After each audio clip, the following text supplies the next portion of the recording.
Bitumba ya lobby bandeko na sepeli nango fort. Bitumba ya lobby na sepeli nango fort. Nzibire et Kanumbe centre récupéré. Kanumbe centre na cité de Nzibira eza récupéré. Ba wazalendo les forces armées de la République basali avancer na bango kitoko. Bazo ko avancer à la porte de Bukavu. Bazo ko avancer na porte ya ville de Bukavu. Ville ya Bukavu. Bisika oboyebi. Bukavu dans quelques minutes tozo ko récupérer Bukavu. Tozo ko récupérer Bukavu. Pourquoi? Parce que exploit oyo armée na biso na ba wazalendo bazo sala. Je vous ai parlé que Kagame tombe. Kagame est touché. Et Kagame est où?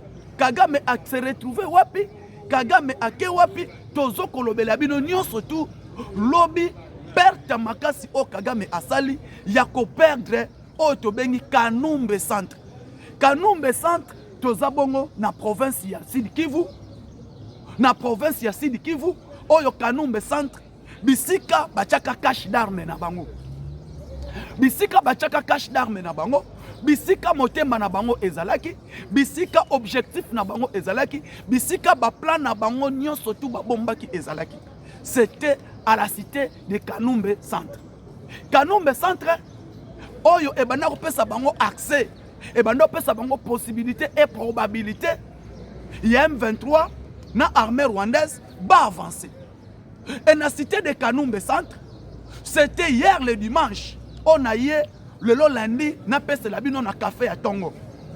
Na cité de Kanumbe centre, bisika oyo, ba wazalen na forces armées de la République démocratique du Congo, basali entré pe babotoli cité de Kanumbe centre. Na cité de Kanumbe centre, l'armée rwandaise et ses supplétifs du M23, ils ont perdu plusieurs militaires. Plusieurs militaires, il y a l'armée rwandaise, bazala qui tombait dans le champ de bataille. Et plusieurs militaires, il y a M23, il y a l'armée rwandaise, il y a Paul Kagame, étaient tombés dans le champ de bataille, précisément dans Kanumbe centre. On a récupéré les cités de Kanumbe, on a récupéré Kanumbe centre, et Kanumbe centre, on a servi au biseau du côté des forces armées de la République démocratique du Congo pour lancer des offensives dans Nzibire. Et Kanumbe centre, on a l'armée rwandaise et ses supplétifs du M23 Erbomoni bandekona apese la bino na tongwa lelo bolanda te biloba loba bolanda te les tonneaux vides qui font beaucoup de bruit. Oh bah bino que non, il y a la présence du M23 na Katanga. Non, c'est faux et archi faux. On n'a pas retrouvé un M23 dans la province du Haut-Katanga. Oyo yo bomoni bazo ko présenter que bakangi membre moko ya M23 na Katanga. Non, toko expliquer bino ah. Mais to fanda na Kanumbe centre et to fanda na Nzibira. Na yango na ebisa kibino. Et je vous dis toujours, présence Eric Prince. Je vous ai parlé, Eric Prince a yé côté Kandunda te. Mais Eric Prince est venu pour le travail. Et Eric Prince a yé pour concrétiser l'accord à Washington. Et cet accord de Washington, aux États-Unis a signé qui na RDC. Maintenant, présence Yanzibire, présence Kanumbe centre, les deux localités là a permis na forces armées de la République démocratique du Congo, il y a comme ça la incursion makasi à 35 km de ville de Bukavu. À 35 km de Bukavu et à 18 km de l'aéroport de Kavumu. Aéroport de Kavumu, na Bukavu, place Oyo Makambo Fandi, place Oyo M23 Baleli et place Oboyoki, il y a un problème au Rwanda entre le chef d'état-major général Paul Kagame qui séjourne actuellement en France. Qui séjourne actuellement en France et là où Joseph Kabila va rejoindre Moïse Katumbi, va rejoindre le monsieur que j'appelle Vital Kamerhe. Hier vous avez entendu, vous avez suivi l'émission que j'ai fait hier. On a vu ça qui dit que non, rencontre comme ça le Quai d'Orsay, na Quai d'Orsay en France. Et cette rencontre qui va se passer na Quai d'Orsay en France, tokoya tok de koto décortiquer yango. Parce que rencontre comme ça le Mandengenini. Je vous ai parlé pourquoi Kamerhe a demandé 145 jours. il y a soin de santé et qu'on a 145 jours naïe. Il y a soin de santé naïe à niveau de France parce que là où il séjourne, il n'y a aucun hôpital. Il n'y a aucun hôpital où on va retrouver Vital Kamerhe dans l'hôpital. Où Vital Kamerhe a un hôpital dans ma soin de santé. Donc, zongi Nanzibira. Nanzibira wana. L'armée congolaise, les Wazalendo, on a zobenga banoko moto. Ba Wazalendo ba koti Nzibira centre. Avant d'entrer dans Nzibira centre, ba frappaki d'abord Walungu. Walungu, Shabunda, Calais, y compris Idjwe. Bako Sabinote, bataille à Walungu, bataille à Idjwe, et Persibiso victoire, to récupérer Kanumbe centre. Et Persibiso victoire, to récupérer Kanumbe centre. Et dès qu'on a récupéré Kanumbe centre, bataille à Kanumbe centre, et Persibiso accès, to s'affixer vers Bukavu. Et Kanumbe centre et Nzibira, et Persibiso accès, to avancer, to se fixer vers cité de Nzibira. Et dès que nous avons récupéré Nzibira, centre, les forces armées de la République démocratique du Congo et les Wazalendo va fixer Sikoyo vers Bukavu. Bandeko Bukavu, Bitumba Yangoyo, Bitumba ya Bukavu, Yango Tozo Kende vers la victoire finale. Yango Moni et que non, Bando Kiwana va comprendre. Et les forces armées du Rwanda ont compris. Malheureusement, moi je vous parle, l'armée rwandaise est ce supplétif M23.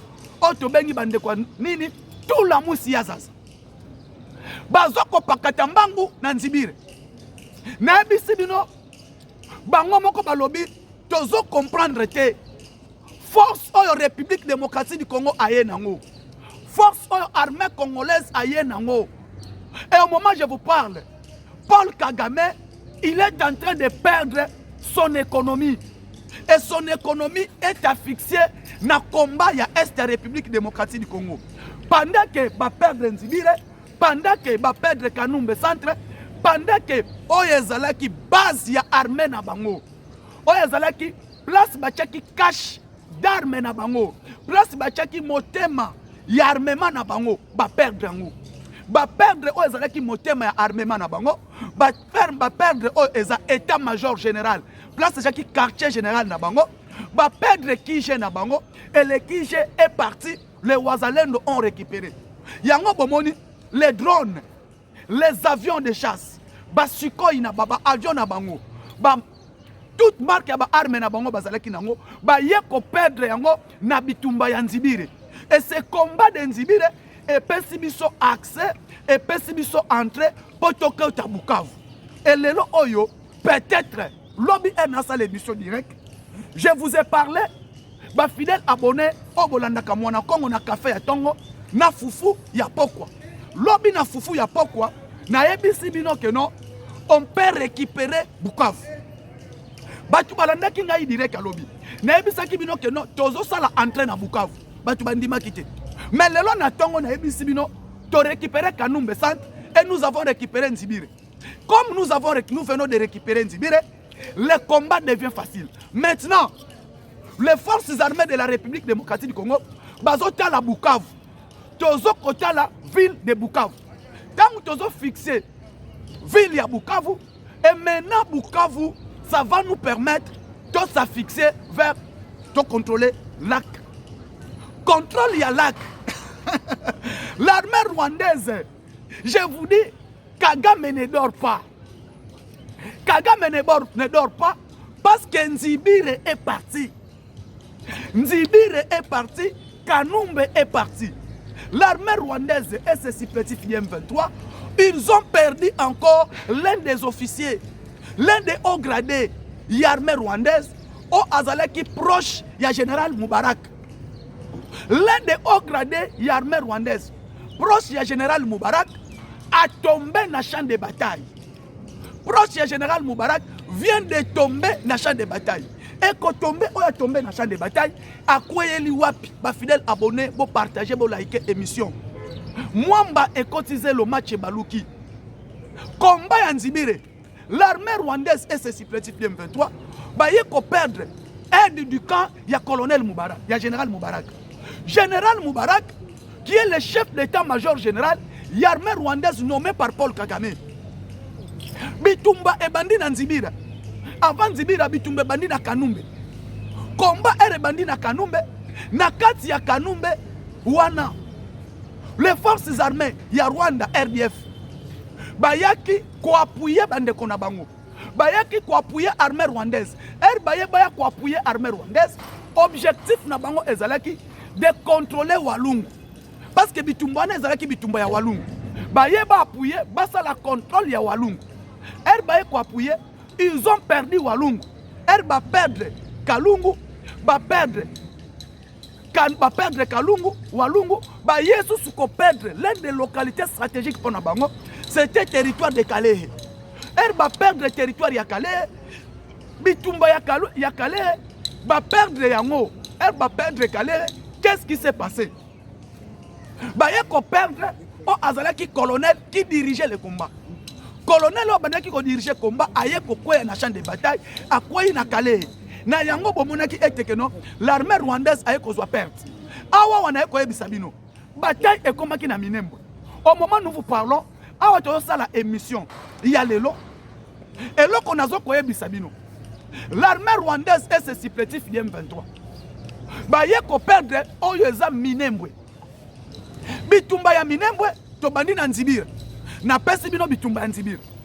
Comment to récupérer Nzibira? To récupérer Nzibira. Les forces armées de la République démocratique du Congo, bazui na maboko ya ba M23, 18 armes. 18 armes oyo basundoli. Baye ko perdre une affaire 43 militaires. To longwe wana, to ye ko récupérer Kanumbe. Kanumbe centre tozaka na province ya Sud Kivu. Combat ya Kanumbe centre, l'armée congolaise basali avancer makasi. Et avancer basali, to récupérer Kanumbe centre. Armée rwandaise, au moins 7 combattants, 7 militaires. Il y a force et défense, il y a Rwanda. Bayaki komitika na maboko ya forces armées de la République démocratique du Congo. To récupérer yango. Combat ya ngati du Congo, ba décider balobi bitumba ezozonga na Rwanda. Bitumba ezozonga na Rwanda parce que na kati ya Rwanda, même na kati ya armée, il y a une grande division. Boyokani ezate na kati ya armée rwandaise, il y en a pourquoi aide du camp à Uchokufa ya Paul Kagame. Quand je parle aide du camp ya Paul Kagame à Uchokufa, ezaneti tabu eboma. O aza motema aide du camp ya Félix Tshisekedi Tshilombo. Et Kagame a perdu celui qui était l'espoir. Celui qui coordonnait opérateur ya ba drone na ye a Uchokufa. Babomie wapi? Babomie na kati ya RDC. Batu baniatie mbuma eza ba wazalendo. Et perte ya mort na ye, et sali était Paul Kagame a se déplacer rapidement.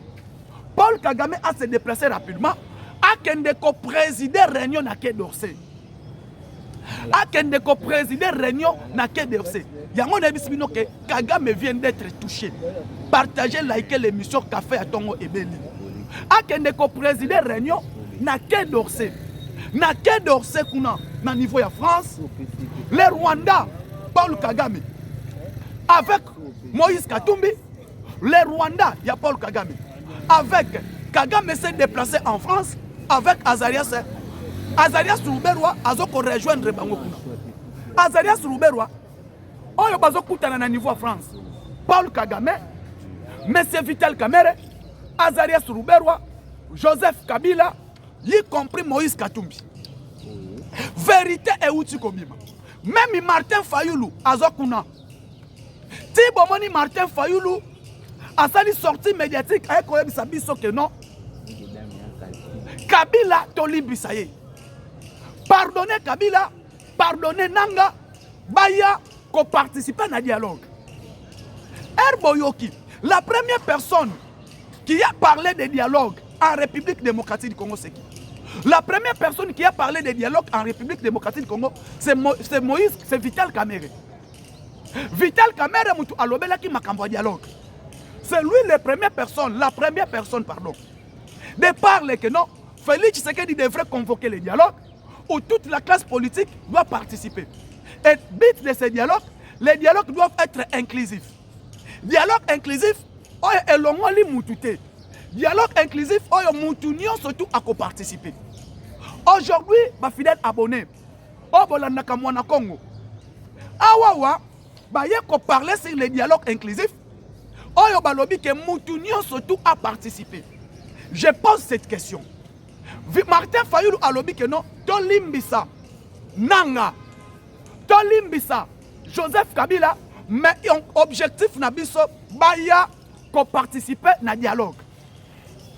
Pendant que le président Tshisekedi prend l'avion pour aller en Tanzanie, pour place au bango bazali masolo ya Félix Tshisekedi na mama ya Tanzanie nini eboti na bisi bino que voyage ya président Tshisekedi na Tanzanie et révélé makambo ebele et bit ya voyage ya Tanzanie boye comment na Joseph Kabila a dépêché équipe ya avocat pour attaquer pour s'attaquer na Donald Trump pour na ba sanction oye alobaki ba sanction wana ezoko sala eloko moko te ba sanction oye ba ignoraki. Aujourd'hui, ces sanctions bloquent Joseph Kabila. Ces sanctions bloquent. Au moment où nous vous parlons, vous avez entendu Balingi passe la théâtre de chez nous. Martin Fayulu et Azaria Sourbirwa. Mais l'aéroport de Goma est dans Maboko, il y a Eric Prince. Eric Prince qui est le numéro 1 à Blackwater. Eric Prince qui est le numéro 1 à Blackwater. Oyoyo a contrôlé l'aéroport de Goma. Prince Eric a contrôlé l'aéroport international de Goma. Aéroport international de Goma. Oyo Rwanda a perdu. M23 a perdu. Parce que demandez tout ce qui est à Goma. Ils vont vous dire l'aéroport est entre les mains de la MONUSCO. L'aéroport est dans la maboko ya MONUSCO. Et comme ça a été l'armée rwandaise et ses supplétifs du M23 Baleli et Kolela Nabango et Sali était Monsieur Paul Kagame Tom Kagame qui est touché. Kagame qui est touché, il a perdu Nzibira. Kagame qui est touché, il a perdu Walungu. Kagame qui est touché, il a perdu l'aéroport de Kavumu. Oyoyo lelo Kavumu ezokweya. Shit ya Kavumu, shit ya contrôle ya la Kivu. L'armée rwandaise et ses supplétifs M23, ils n'ont pas capable de contrôler la Kivu. Elle va perdre le contrôle ya la Kivu. La Kivu est entre les mains de Wazalendo et des forces armées de la République démocratique du Congo. Toye comment on a Paul Kagame au hasard des bandades. Paul Kagame en fuite, Paul Kagame en France. Na yango bomoni. Rencontre na bango na France. Kagame est allé chercher Emmanuel Macron pour dire à Emmanuel Macron na moment na zoebi sabino na perdre combat. Ko perdre na perdre combat na kosuka wapi. Combat na perdre yango. Macron a ekoyebisa Paul Kagame. Yo oyepa nango lobi perdre combat. Mais nga nazo ko prendre yo. Ba image ba documentation ezali. Oyo ba militaire ya France. O ba koufi, o baza blessé. Les États-Unis d'Amérique atindi ba biloko wana na compte ya OTAN. L'Amérique qui signale OTAN que non, effectivement c'est vrai. L'armée rwandaise, l'armée française, ba français, baza na kati ya République démocratique du Congo. Ba militaire français na kati ya République démocratique du Congo, documentation ezali. Na yango nini photo sala.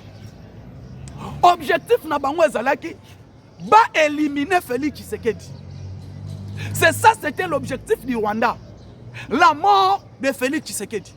Na yango, les vrais voyages, les vraies faces ya Kamere étaient révélées. Kamere est à quelle France, à quelle malade? Dites-moi, oh bolanda kanga bocha commentaire bocha bajem. Hôpital nini bomoni Emmanuel Kamere na France. Dans quel hôpital où Vital Kamere est consulté? Dans quel hôpital où vous avez vu Vital Kamere parle? Alors, la situation tourne mal pour le Rwanda. La situation tourne mal pour le Rwanda. L'armée rwandaise est supplétif M23 va perdre Batou Ebele. Ba élément on va perdre et sali et bomonake les forces de défense ya armée rwandaise bazali en débandade. Yango mo na ebisi bino que non. Premièrement, peuple congolais, bonne réussite sur le plan diplomatique armé. Oyo mwana mboka mwadiamvita sali. Kika bongo mwadiamvita oya uto sombela FRDC minduki ya qualité. Oya uto tokotisi ba arme ya danger. Oya permettre biso bomoni lelo tozinzibira. O bomoni lelo to récupérer Kanumbe centre. Oya bomoni lelo les forces armées de la République démocratique du Congo est prêt d'aller en guerre ya kokota Kigali. Ya kokota Kigali. Yango moni eteke non. fidélité et loyauté. Tozo kota Kigali, Mwamba et Kotizelo, armée Nabiso à Matisi Makam. Eric Prince, a sali entré na aéroport ya Goma. Eric Prince, a sali entré na va récupérer à l'aéroport de Goma. De place si bomoni armée rwandaise, babouaki bateni. Nanga n'est plus à Goma. Nanga, c'est lui qui est commandant en chef. Nanga, c'est lui qui fait tout. Botuna Nanga, azolo bate po nanini. Bande ko botune langa Corneille Nanga. Akenda wapi? Félix Tshisekedi, tu veux combien de morts pour convoquer le dialogue? Aujourd'hui, Corneille Nanga est où? Corneille Nanga azawapi. Nanga bima aya koye bisabiso. Que non, dans quelques jours, Tozo Kende Bukavu. Dans quelques jours, Tozo Kende Katanga. Katanga va tomber. Aujourd'hui, Corneille Nanga, il est incapable de passer interview pour dire que non, je vais récupérer Katanga. Rentrons à l'Est, en France. Naké d'Orsay. Emmanuel Macron Bakei. Basololi. Paul Kagame Ayebisiye. Tozo a un problème sérieux. Tozo kokate, Tozo comprendre. Félix Tshisekedi na basoda na ye. Félix Tshisekedi alingi kotikate. Félix Tshisekedi armée na ye ezo ko avancer na porte. Ya Bukavu. Armée na ye ezo ko avancer na porte. Ya Goma. Et son armée, ya Félix Tshisekedi babotoli bisto Kibumba. Kibumba ekei territoire de Nirangongo est contrôlé par les forces armées de la République démocratique du Congo. Emmanuel Macron a relaté Kagame Ayebisi Nyonso. Maintenant, pour le moment, l'armée rwandaise et l'économie à Rwanda est couée. Pour le moment, le président Tshisekedi a lobby à convoquer dialogue. Mais comment a convoqué dialogue? Mais Félix Tshisekedi sur le terrain, basoda na ye bazo bunda. Et ko bunda ya basoda na ye, Ngai Kagame n'a pas perdre chaque jour. Pendant que l'économie est par terre, pendant que Nassali Boye, je n'arrive pas à se battre sur la carte est de la République démocratique du Congo. Emmanuel Macron a écoyé Bisa Kagame clair. Ça ne va pas, il faut abandonner. Il faut abandonner. Bataille d'Enzibira et Sali et Rwanda. Azala sous une force sur le terrain. Et Sali et Rwanda. Azala na force sur le terrain. Na yango bomoni na ba communicateur na ye na ba to ba communiquer po na ye bazo kokali susu kolobate. Pourquoi? Parce que Kagame oyo asali aller-retour a wuti Europe, a zongi Rwanda, kokoma na Rwanda ça n'a même pas 2 jours, Kagame manque sommeil, retour encore en Europe. Ba ye kokuta na lobby. Ba kutani ba sololi. Na masolo na bango ba kutani. Paul Kagame dit clair. Il faut convoquer Moïse Katumbi. Aébisi Emmanuel Macron, pour tout solo la bien, pour trouver compromis, il faut front et salem. Pour convoquer Moïse Katumbi, pour sangisa Vital Kamerhe, pour benga ba proche ya Kabila, bazala. Alors que comme Kagame, il est le chef direct de Joseph Kabila, Kagame dit, je suis prêt d'appeler tous qui sont proches de Kabila à en France. Tout ça la front, on est comme ça la biso que non. Pour que tu déstabiliser bien Félix Tshisekedi. Et tu déstabiliser bien et permettre biso de récupérer quand même force au na dialogue. Kagame a bengi bango. Et Vital Kamerhe qui dit que non, c'est pas problème. Kamerhe, Kanani Moïse Katumbi qui était en Belgique, Moïse Katumbi a rejoindre bango en France. Moïse Katumbi a rejoindre bango wapi na mboka ya France.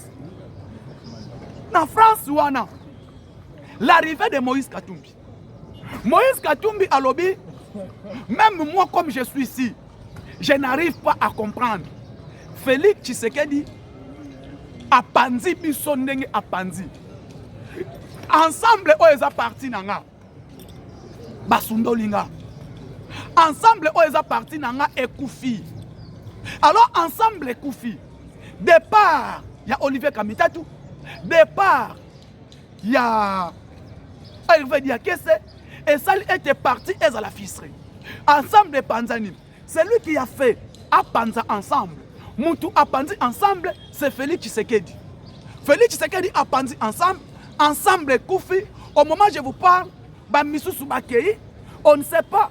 Moïse Katumbi, Olivier Kamitatu, accueilli na Batu Ebele. Olivier Kamitatu accueilli na Batu Ebele. Hervé Diakese est parti. Les autres membres de l'ensemble à Kinshasa, ils sont déjà prêts. Soit il y a Kokota Union Sacrée, soit de rejoindre Olivier Kamitatu. Et maintenant, Olivier Kamitatu vient de partir. Olivier Kamitatu est allé, seulement pas seul, mais Olivier Kamitatu est allé avec plusieurs documents du parti. Il y a ensemble. Et la révélation d'Angaï Ebele, Moutou Ayebi Yango, c'est Olivier Kamitatu. Hervé Diakese, qui est la bouche du parti. Hervé Diakese est parti. Tozoye Bate, présence de Olivier Kamitatu à Kinshasa. Quelles sont les retombées Yabatu Obakolandaï? Pendant que le dialogue politique sera convoqué. Parti ensemble, ESA, parpillé, SC64 et Koufi, sortie médiatique, il y a Martin Fayoulou, et celle SC64 et Panzana. Docteur Denis Mukwege a donné sa position. Docteur Mukwege a lobby. Pour lui, le dialogue est conquis comme le minicho nanouté. Dialogue est comme le minicho nanouté.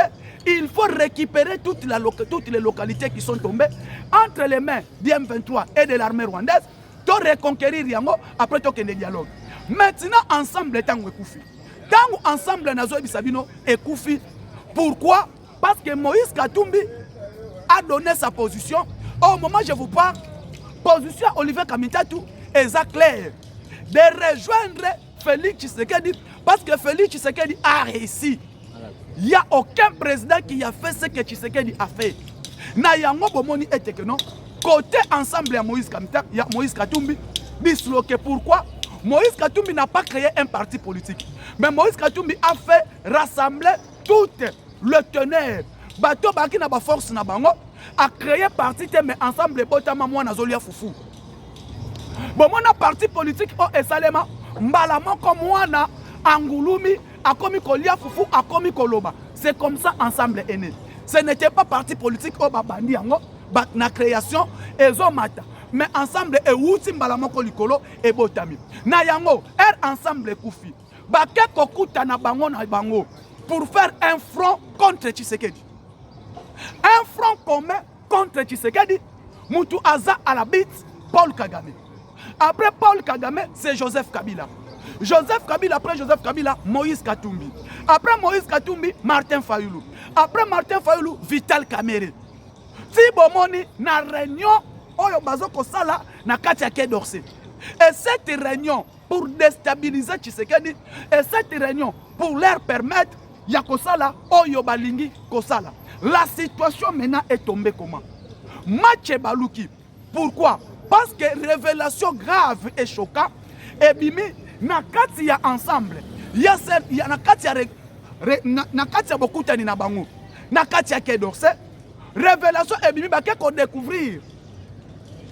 Comment Kagame a blâmé Bango? Kagame a blâmé Bango tout. Kagame a blâmé Bango. Comment est-ce que Tozo Kokakokwe sa Félix Tshisekedi? Comment est-ce que tant que Tozo préparé coup na kati ya Est, Félix Tshisekedi a koutani na président de Tanzanie. Et président de Tanzanie a écopé sa révélation. Des révélations graves. Ces révélations graves a fait que Madame la présidente de Tanzanie a fait sa position naïe. Et position naïe et permettre biso. Nyon surtout eza babien ya Kabila. Nyon so eza qui ba fortune ya Joseph Kabila. Félix Tshisekedi alobi ba teka yango. Vente aux enchères des immeubles, des biens de Joseph Kabila en Tanzanie. Et Tanzanie aza prêt. Ceux qui ba attaquer bandi, Tanzanie a quoi attaquer. Et maintenant Paul Kagame qui dit on ne sait pas où les Rwandais vont s'en sortir. Rwanda et Kobimela wapi parce que awawa nyonso to prépara ki ekwei. Na yango nazo yebisa ba fidèle abonné nyonso tout. Ya chaîne abiso. Bo s'abonaka, bo partageaka, bo laika émission. Le moment est grave. Voici les révélations graves. Il y a rencontre, il y a Quai d'Orsay. Oyo Moïse Katumbi na Bakagame basali pour un complot, il y a qu'à déstabiliser Félix Tshisekedi. Et ma révélation choquante grave, le lo yango et boti momo. Yango tozo ebisa batuke non. Félix Tshisekedi c'est aza combat politique. Félix Tshisekedi aza combat politique. Abimi a frappé azongi na katanda. Abimi a frappé azongi na katanda. Bon mani geste nyon so combat salaka. Sur le plan politique, mayele ya combat mutuaza nango Félix Tshisekedi. Tala niveau apandi ensemble. Tala niveau apandi ensemble panzani et le loto zoui ba révélation. Et ces révélations nous a permis aujourd'hui la situation change sur le terrain. Yango bo partager ka émission, bo laika ka émission. Tango bomoni café ya tongo ebeli sombali panayo fanda pembeni zwata sino ya café mela na yango ete bobete la fachi beto maboko dialogue ekozala. Mais dialogue wana oyo nanu esale mati. Neka fachi beto lobi na Gabon, il y aura un dialogue pas comme tous les dialogues qui s'est passé en République démocratique du Congo. Continuez de liker l'émission, continuez de les partager. Tokutani bon mokolo lobby. Ciao. Bitumba ya lobby. Bandeko na sepeli nango fort. Bitumba ya lobby na sepeli nango fort. Nzibire et Kanumbe centre récupéré. Kanumbe centre na cité de Nzibira eza récupéré. Bawazalendo, les forces armées de la République, basali avancer na bango kitoko. Bazo ko avancer à la porte de Bukavu. Bazo ko avancer na porte ya ville de Bukavu. Ville ya Bukavu. Bisika oboyebi. Bukavu dans quelques minutes tozo ko récupérer Bukavu. Tozo ko récupérer Bukavu. Pourquoi? Parce que exploit oyo armée na biso na bawazalendo bazosala. Je vous ai parlé que Kagame tombe. Kagame est touché. Et Kagame est où? Kagame a se retrouvé wapi? Kagame a ke wapi? Tozo kolobela bino nyonso tout. Lobby perte makasi o Kagame asali. Yako perdre o tobengi Kanumbe centre. Kanumbe centre toza bongo na province ya Sud Kivu. Na province ya Sud Kivu. Oyo Kanumbe centre. Bisika bachaka cache d'armes na bango. Bisika bachaka cache d'armes na bango. Bisika motema na bango ezalaki. Bisika objectif na bango ezalaki. Bisika ba plan na bango nyonso tout ba bombaki ezalaki. C'était à la cité de Kanumbe centre. Kanumbe centre oyo ebana kopesa bango accès. Ebana kopesa bango possibilité et probabilité. Il y a M23 na armée rwandaise va avancer. Et la cité de Kanumbe centre, c'était hier le dimanche. On a eu le lundi, na pese la bino na café à Tongo.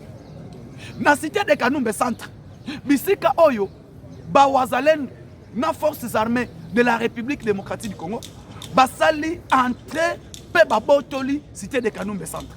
Na cité de Kanumbe centre, l'armée rwandaise et ses supplétifs de M23, ils ont perdu plusieurs militaires. Plusieurs militaires, il y a l'armée rwandaise, Bazala qui tombait dans le champ de bataille. Et plusieurs militaires, il y a M23, il y a l'armée rwandaise, il y a Paul Kagame, étaient tombés dans le champ de bataille, précisément dans Kanumbe centre.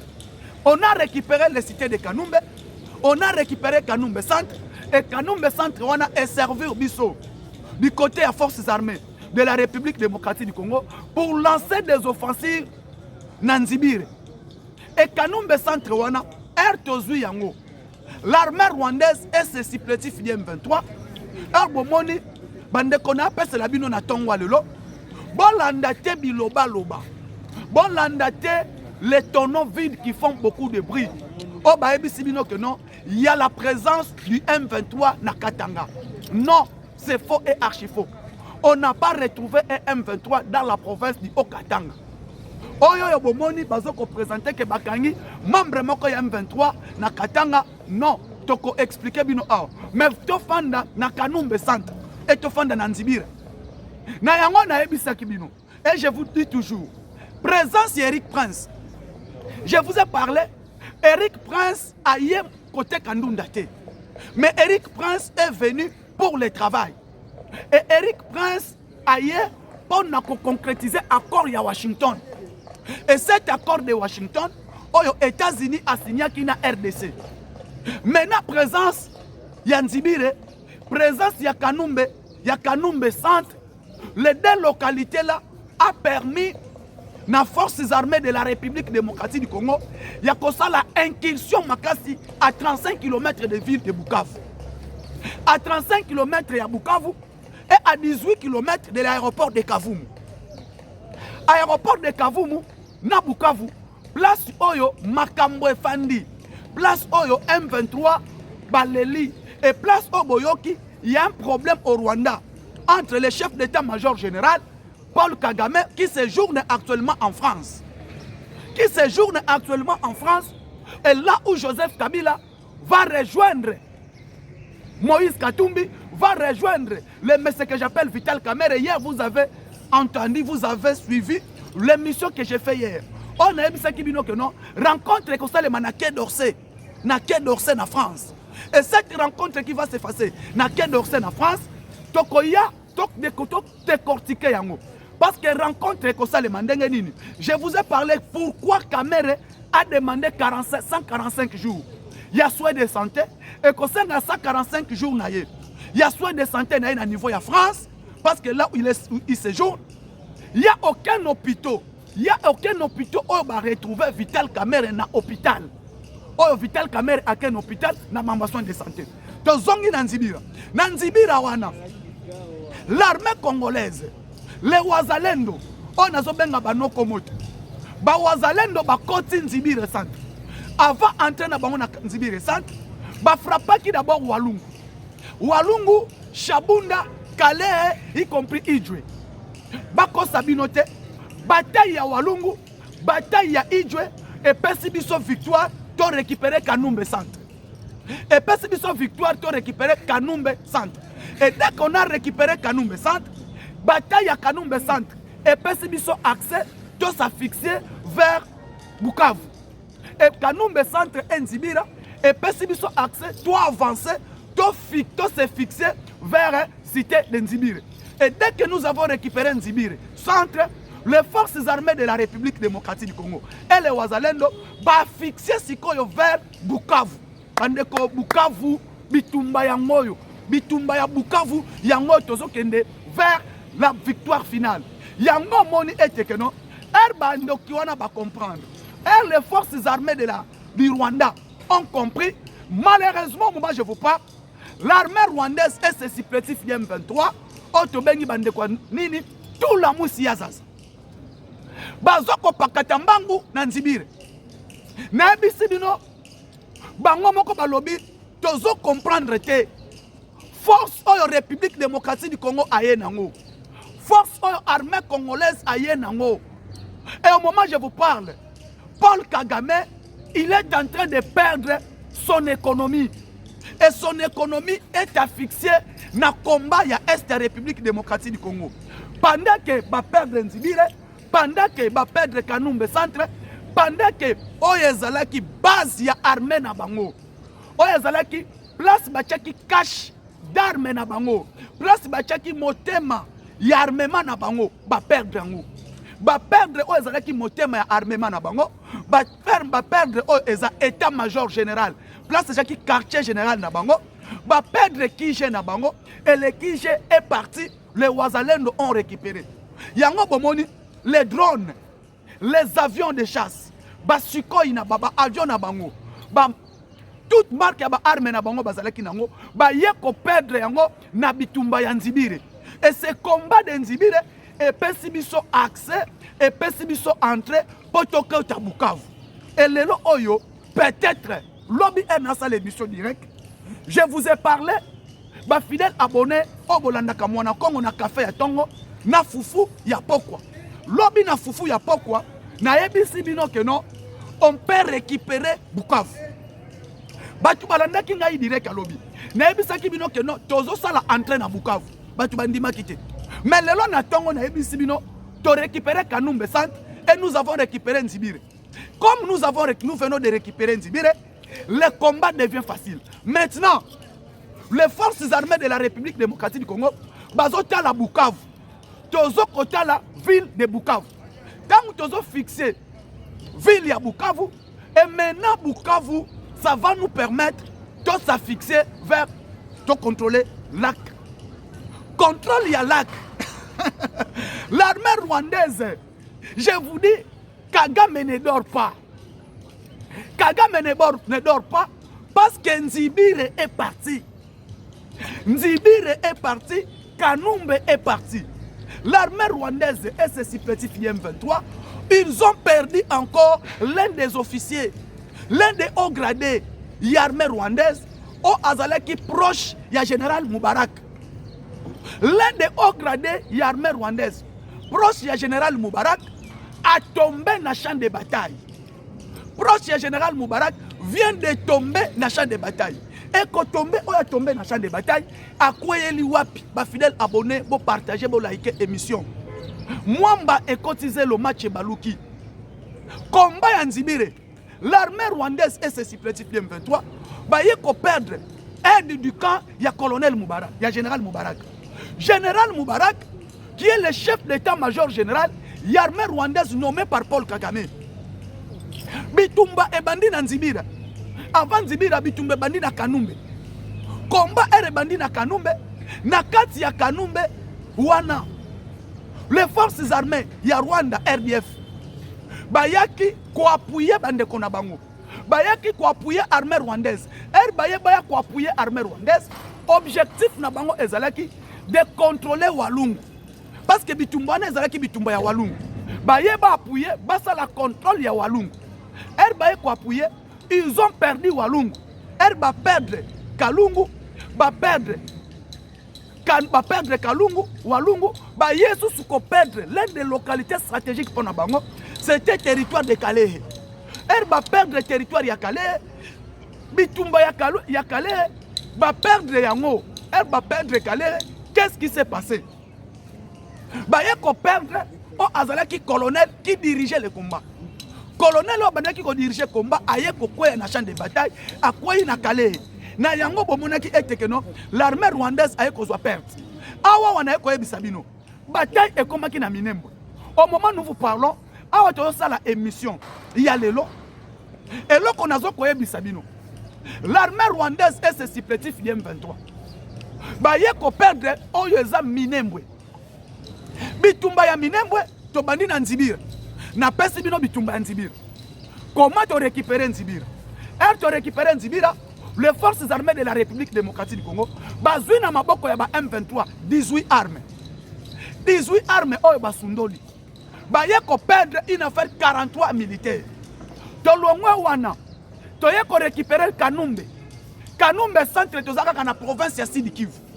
Combat ya Kanumbe centre, l'armée congolaise basali avancer makasi. Et avancer basali, to récupérer Kanumbe centre, armée rwandaise au moins 7 combattants, 7 militaires. Il y a force et défense ya Rwanda, bayaki komitika na maboko ya forces armées de la République démocratique du Congo. To récupérer yango. Combat ya démocratique du Congo, ba décider balobi Bitumba ezozonga na Rwanda. Bitumba ezozonga na Rwanda parce que na kati ya Rwanda, même na kati ya armée, il y a une grande division. Boyokani ezate na kati ya armée rwandaise, il y en a pourquoi aide du camp à Outiokufa ya Paul Kagame. Quand je parle aide du camp ya Paul Kagame à Outiokufa, ezaneti tabu eboma. O azamotema aide du camp ya Félix Tshisekedi Tshilombo. Et Kagame a perdu celui qui était l'espoir, celui qui coordonnait opérateur ya ba drone na ye à Outiokufa. Babomie wapi? Babomie na kati ya RDC. Batu baniatie mbuma eza ba wazalendo. Et perte ya mort na ye, et sali était Paul Kagame a se déplacé rapidement. Paul Kagame a se déplacé rapidement, a kende ko présider réunion na Quai d'Orsay. A kende ko présider réunion na Quai d'Orsay. Yango na bisibino que Kagame vient d'être touché. Partagez, likez l'émission Café à Tongo et Beli. A kende ko présider réunion na Quai d'Orsay. Na Quai d'Orsay kuna na niveau ya France, les Rwandais Paul Kagame avec Moïse Katumbi, les Rwandais, il y a Paul Kagame. Avec Kagame s'est déplacé en France avec Azarias. Azarias Rouberwa a rejoindre Bangokuna. Azarias Rouberwa, on a besoin de niveau France. Paul Kagame, M. Vital Kamerhe, Azarias Rouberwa, Joseph Kabila, y compris Moïse Katumbi. Vérité est outil comme Même Martin Fayoulou, Azokuna. Si bomoni Martin Fayoulou, a sali sortie médiatique avec Koyebi Sabiso que non. Kabila Tolibisaye. Pardonnez Kabila, pardonnez Nanga, Baya, qu'on participe à un dialogue. Herboyoki, la première personne qui a parlé de dialogue en République démocratique du Congo, c'est qui? La première personne qui a parlé de dialogue en République démocratique du Congo, c'est Moïse, c'est Vital Kamerhe. Vital Kamerhe mutu alobela ki makambo dialogue. C'est lui la première personne, pardon, de parler que non, Félix Tshisekedi devrait convoquer le dialogue où toute la classe politique doit participer. Et but de ce dialogue, les dialogues doivent être inclusifs. Dialogue inclusif, oyo elongoli mutute. Dialogue inclusif, oyo mutunio surtout à participer.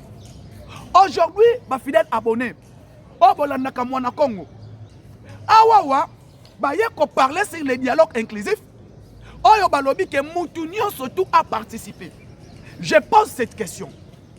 Martin Fayoulou a lobby que non, Tolimbisa, Nanga, Tolimbisa, Joseph Kabila, mais objectif nabiso, Baya, qu'on participe na dialogue. Pendant que le président Tshisekedi prend l'avion pour aller en Tanzanie, pour place au Bango Bazali, Masolo ya Félix Tshisekedi na maman ya Tanzanie, nini eboti. Na ebisibino que voyage ya président Tshisekedi na Tanzanie, et révéler makambo ebele. Et bit ya voyage ya Tanzanie, voyez comment na Joseph Kabila a dépêché équipe ya avocat pour attaquer, pour s'attaquer na Donald Trump, pour na ba sanction oye alobaki ba sanction wana ezoko salelo komo côté. Ba sanction oye ba ignoraki. Aujourd'hui ces sanctions bloquent Joseph Kabila. Ces sanctions bloquent. Au moment où nous vous parlons, vous avez entendu balingi passa la théâtre de chez nous. Martin Fayoulou et Azaria Sourbérou. Mais l'aéroport de Goma est dans Maboko, il y a Eric Prince. Eric Prince qui est le numéro 1 à Blackwater. Eric Prince qui est le numéro 1 à Blackwater.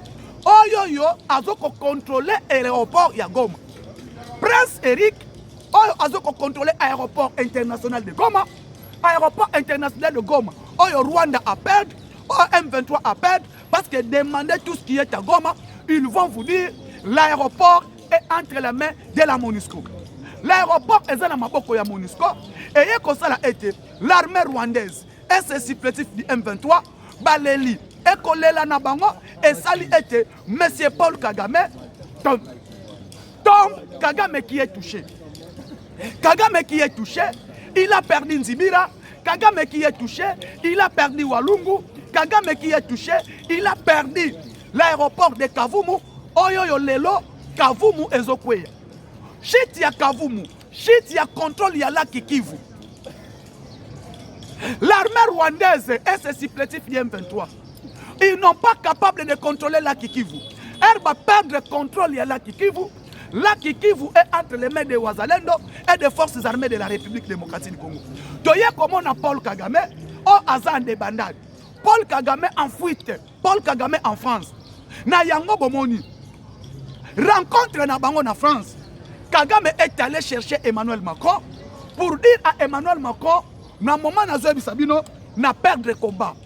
Ko perdre na perdre combat, na kosuka wapi. Combat na perdre yango. Macron a ekoyebisa Paul Kagame. Yo oye pa nango lobi o perdre combat. Maintenant nazo ko prendre yo. Ba image ba documentation ezali. Oyo ba militaire ya France, o ba koufi, o baza blessé. Les États-Unis d'Amérique atindi ba biloko wana na compte ya OTAN. L'Amérique qui signale OTAN que non, effectivement c'est vrai, l'armée rwandaise, l'armée française, ba français baza na kati ya République démocratique du Congo. Ba militaire français na kati ya République démocratique du Congo, documentation ezali. Na yango nini photo sala. Objectif na bango ezalaki ba éliminer Félix Tshisekedi. C'est ça, c'était l'objectif du Rwanda. La mort de Félix Tshisekedi. Na yango, les vrais voyages, les vraies faces ya Kamere étaient révélées. Kamere est à que France, à que malade. Dites-moi, oh bolandaka nga bocha commentaire bocha bajem. Hôpital nini bomoni Emmanuel Kamere na France? Dans quel hôpital où Vital Kamere est consulté? Dans quel hôpital où vous avez vu Vital Kamere parle? Alors, la situation tourne mal pour le Rwanda. La situation tourne mal pour le Rwanda. L'armée rwandaise est supplétif M23 va perdre Batou et Belé. Ba élément va perdre et sali et bomonake les forces de défense de l'armée rwandaise bazali en débandade. Yango moi na ebisibino que non. Premièrement, peuple congolais, bonne réussite sur le plan diplomatique armé. Oyo mwana mboka mwadiamvita sali. Kika bongo mwadiamvita oya uto sombela FRDC minduki ya qualité. Oya uto tokotisi ba arme ya danger. Oya permettre biso bomoni lelo tozinzibira. Oh bomoni lelo to récupérer Kanumbe centre. Oh bomoni lelo les forces armées de la République démocratique du Congo est prêt d'aller en guerre ya kokota Kigali. Ya kokota Kigali. Yango moni eteke non. Fidélité et loyauté. Tozo kota Kigali. Mwamba et Kotizelo armée na biso a Matisi Makam. Eric Prince era sali entré na ye na aéroport ya Goma. Eric Prince est sali entré na ye ba récupérer à l'aéroport de Goma. De place bomoni armée rwandaise ba bwaki bateni. Nanga n'est plus à Goma. Nanga, c'est lui qui est commandant en chef. Nanga, c'est lui qui fait tout. Botuna Nanga, azolo bate po nanini. Bande ko botune langa Corneille Nanga. Akenda wapi? Félix Tshisekedi, tu veux combien de morts pour convoquer le dialogue? Aujourd'hui, Corneille Nanga est où? Corneille Nanga azawapi. Nanga bima aya koye bisabiso. Que non, dans quelques jours, Tozo Kende Bukavu. Dans quelques jours, Tozo Kende Katanga. Katanga va tomber. Aujourd'hui, Corneille Nanga, il est incapable de passer interview pour dire que non, je vais récupérer Katanga. Rentrons à l'Est, en France. Naké Dorsey. Emmanuel Macron Bakei. Basololi. Paul Kagame Ayebisiye. Tozo un problème sérieux. Tozo kokate, Tozo comprendre te. Félix Tshisekedi na basoda na ye. Félix Tshisekedi alingi kotika te. Félix Tshisekedi armée na ye ezoko avancer na porte ya Bukavu. Armée na ye ezoko avancer na porte ya Goma. Et son armée ya Félix Tshisekedi babotoli bisto Kibumba. Kibumba ekei territoire de Nirangongo est contrôlé par les forces armées de la République démocratique du Congo. Emmanuel Macron a relaté Kagame Ayebisi Nyonso. Maintenant pour le moment, l'armée rwandaise et l'économie à Rwanda est couée. Pour le moment, le président Tshisekedi a lobby à convoquer dialogue. Mais comment a convoqué dialogue? Mais Félix Tshisekedi sur le terrain, basoda na ye bazo bunda. Et ko bunda ya basoda na ye, Naï Kagame n'a pas perdre chaque jour. Pendant que l'économie est par terre, pendant que Nassali Boye, je n'arrive pas. Il y a qu'à se battre sur la carte de l'Est de la République démocratique du Congo. Emmanuel Macron a écoyé Bisa Kagame clair. Ça ne va pas, il faut abandonner. Il faut abandonner. Bataille d'Enzibira et Sali et Rwanda. Azala sous une force sur le terrain. Et Sali et Rwanda. Azala na force sur le terrain. Na yango bomoni na ba communicateur na ye na ba to ba communiquer po na ye bazoko kalisusu kolobate. Pourquoi? Parce que Kagame oyo asali aller-retour a Wuti Europe, a Zongi Rwanda, kokoma na Rwanda ça n'a même pas 2 jours, Kagame manque sommeil, retour encore en Europe. Ba ye kokuta na lobby. Ba kutani ba sololi. Na masolo na bango ba kutani. Paul Kagame dit clair. Il faut convoquer Moïse Katumbi. Aébisi Emmanuel Macron, pour tout solo la bien, pour trouver compromis, il faut front et salim.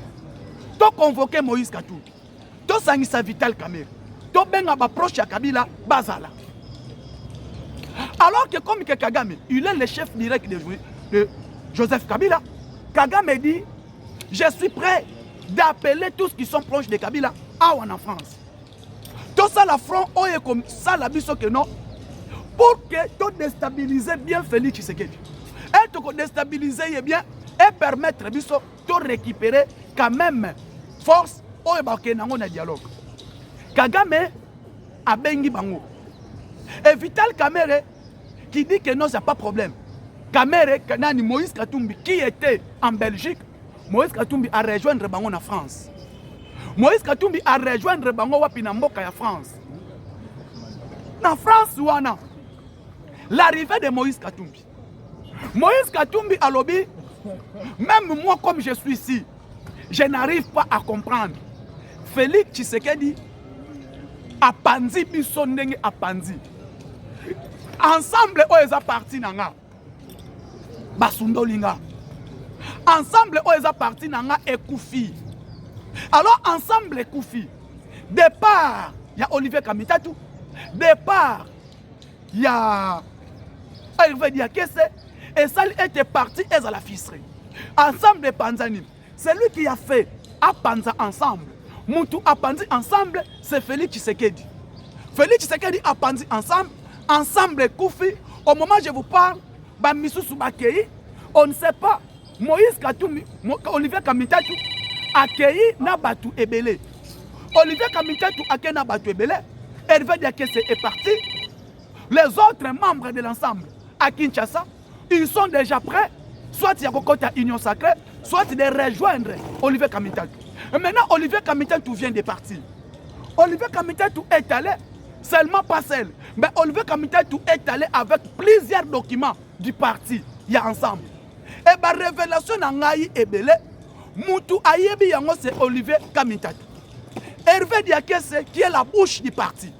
Hervé Diakese est parti. Tozo Yebate, présence à Olivier Kamitatu à Kinshasa. Quelles sont les retombées Yabatu Obakolandaï? Pendant que le dialogue politique sera convoqué. Parti ensemble, ESA. Parpillé, SC64 et Koufi, sortie médiatique, il y a Martin Fayoulou, et ça, SC64 et Panzana. Docteur Denis Mukwege a donné sa position. Docteur Mukwege a lobby. Pour lui, le dialogue est coquille kolobamana minicho nanouté. Dialogue est kolobamana minicho nanouté. Il faut récupérer toutes les localités qui sont tombées entre les mains d'M23 et de l'armée rwandaise pour reconquérir Yango après tout le dialogue. Maintenant, ensemble, le temps est Koufi.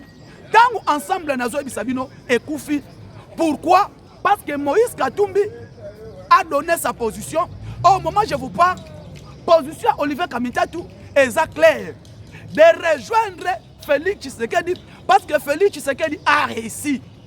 Il n'y a aucun président qui a fait ce que Tshisekedi a fait. Nayango Bomoni était que non. Côté ensemble, il y a Moïse Katumbi disloqué. Pourquoi?